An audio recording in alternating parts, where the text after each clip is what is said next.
नमस्कार दोस्तों, जैसा कि आप सभी लोगों को मालूम होगा कि पाकिस्तान के द्वारा भारत के पहलगाम में जो आतंकी घटना देखने को मिली थी, इस घटना के बाद भारत के द्वारा ऑपरेशन सिंदूर चलाया गया।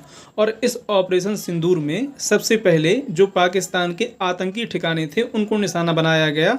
इसके रिटेलिएशन में पाकिस्तान ने भारत पर हमला किया और भारत ने यहाँ पर कड़ा जवाब दिया। भारत के द्वारा अपना पक्ष रखने के लिए भारत की तरफ से यहाँ पर डेलीगेशन भेजे गए। टोटल यहाँ पर 7 डेलीगेशन भेजे गए थे और डेलीगेशन का मतलब होता है कि लोगों का एक ग्रुप।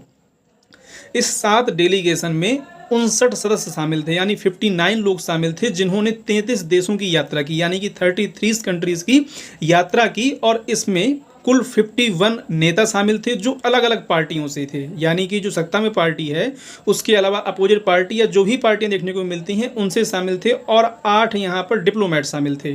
राइट, इन सब ने किया क्या कि अलग अलग देशों में जाकर के पाकिस्तान का जो प्रोपेगेंडा वाला नैरेटिव था उसको यहाँ पर काटने की प्रयास किया। उसके अलावा भारत का पक्ष क्या था और भारत के द्वारा कितना प्रिसाइज अटैक यहाँ पर किया गया था, इस चीज़ को भी दुनिया के सामने उजागर किया है। इसी रणनीति को फॉलो करते हुए पाकिस्तान ने भी भारत को कॉपी किया और पाकिस्तान ने बिलावल भुट्टो जैसे नेता के समूह में यहाँ पर अपने डेलीगेशन को भी यूएसए, यूके जैसे देशों में भेजा ताकि ये पाकिस्तान का जो प्रोपेगेंडा है उसको यहाँ पर रख सकें। जहाँ पर बिलावल भुट्टो जैसे नेताओं की काफ़ी किरकिरी देखने को मिली, क्योंकि जब आप झूठ का सहारा लेते हैं तो आप चीज़ों को जस्टिफाई नहीं कर सकते हैं। और जो ये भी रणनीति अपनाई गई थी, ऐसा नहीं कि पहली बार भारतीय पीएम के द्वारा रणनीति ये अपनाई गई हो। इससे पहले भी यहाँ पर ऐसी चीज़ देखने को मिली थी कि साल 1994 में UNHRC यहाँ पर भारत का पक्ष रखने के लिए जो नरसिम्हा राव की सरकार थी, उस सरकार के द्वारा भी यहाँ पर अटल बिहारी वाजपेयी जी के नेतृत्व में डेलीगेशन भेजा गया था ताकि जाकर के भारत का पक्ष यहाँ पर रख सकें। और कहीं ना कहीं ये चीज़ कारगर भी साबित हुई थी,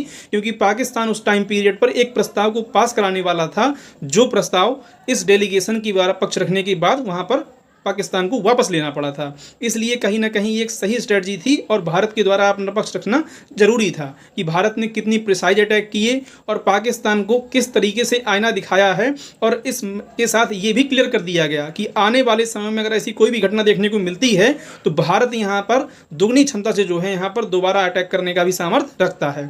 थैंक यू फॉर वॉचिंग। जय हिंद, जय भारत।